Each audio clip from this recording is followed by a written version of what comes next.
बाबा वेंगांनी भविष्यवाणी केली खरी, मात्र आता आपण बघतोय ती शिर्डीतली दृश्य आहेत।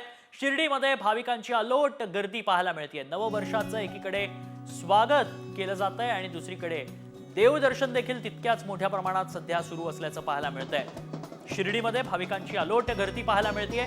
शिर्डीत साईबाबांचं दर्शन घेऊन नव्या वर्षाची सुरुवात करणारे अनेक भक्तगण देशाच्या कानाकोपऱ्यातून सध्या शिर्डीत दाखल झाल्याचं पाहायला मिळतंय।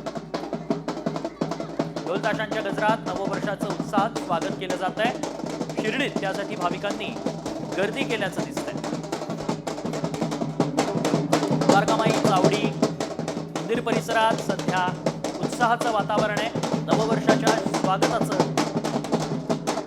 वातावरण अनुभवता येत आहे। यासोबतच साईंचं दर्शन घेण्यासाठी भाविकांनी मोठी गर्दी केली, साई भक्तांनी गर्दी केली।